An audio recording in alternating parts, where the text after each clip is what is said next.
Hello friends मु सुभद्रा मु आपण मानक स्वागत करुच्ची मो कुकिंग चैनल शुभ कुकिंग को। फ्रेंड्स आपण माने तो पणसर बहुत प्रकार रेसिपी ट्राए करिथिबे। आज मु आपण मानक सहित पणसर गोटे नुआ रेसिपी शेयर करुच्ची, सेटा होची पणस भुजिया। पणस भुजिया पाई मु एठी पणस को एमती काटी नेछि आ ताको मु प्रेशर कुकर रे सिझेई नेछि।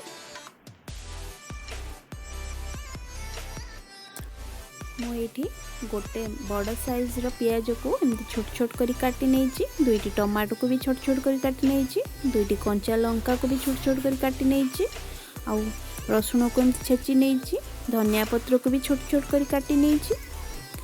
मसला रे मुझे गोटे चम्मच धनिया पाउडर, गोटे चम्मच जीरा पाउडर, गोटे चम्मच रेड चिल्ली पाउडर, हाफ चम्मच हल्दी पाउडर, आउ हाफ चम्मच चिकन मसला, हाफ चम्मच गरम मसला, स्वाद अनुसार लूण को नहीं जाइछि।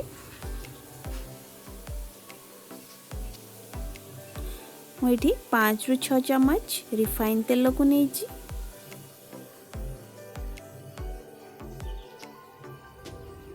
पणस भुजिया बनाया फास्ट आम गैस ऑन करके गैस उपर गोटे कड़ाई को बसई नबा। ये कड़ाई टी गरम हो सारा। एबे मुझे तेल को पकई नौ, तेल भी टी गरम हो सारा।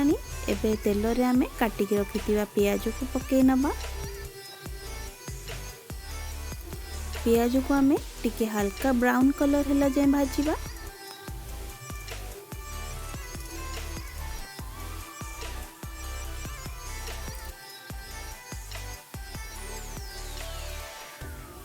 पियाज ये टिके हल्का ब्राउन कलर हो सारा।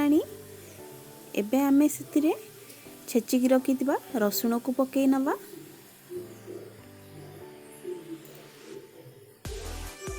रसुण को भी टिके भल भाव टिके भाजी नबा आमे।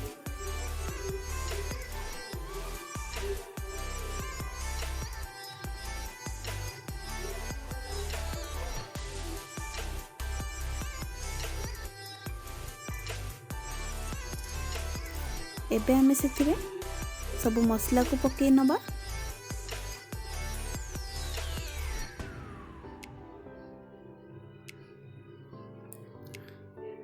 सब मसला को आमे पियाज सहित भल भाव मिक्स कर नबा।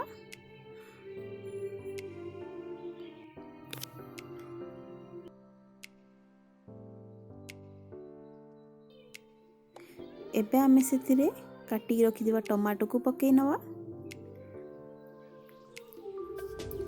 टमाटो को आमे टिके सॉफ्ट हेबा जाय भाजीबा।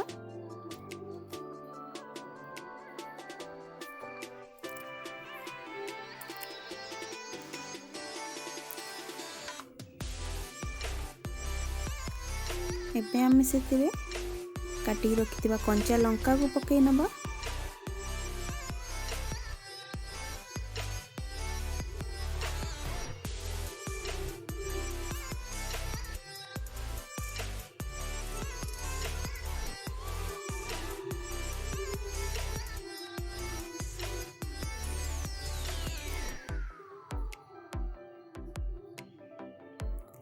एबे आमे पणस को टिके हाथ रे छोट छोट करिकी खंड करी नबा।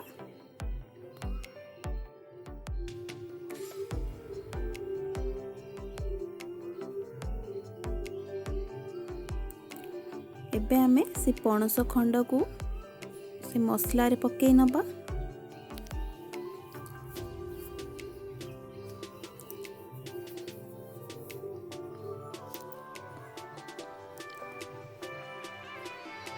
एबे आमे पणस को मसला सहित भल भाव टिके मिक्स करी नबा।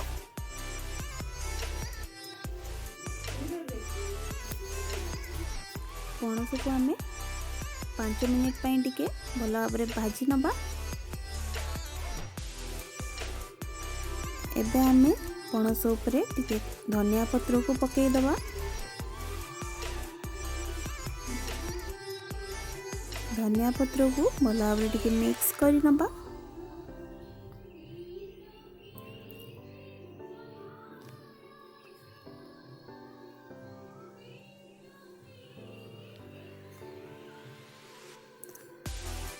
देखंतु एबे हमर पणस भुजिया पूरा पूरी रेडी हो जाइए।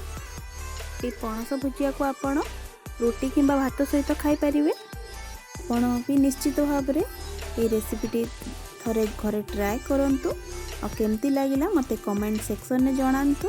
आपन को जदि मो वीडियोटी भल लगी थाए तो प्लीज मो वीडियो को गोटे लाइक शेयर सब्सक्राइब करि नियंतु।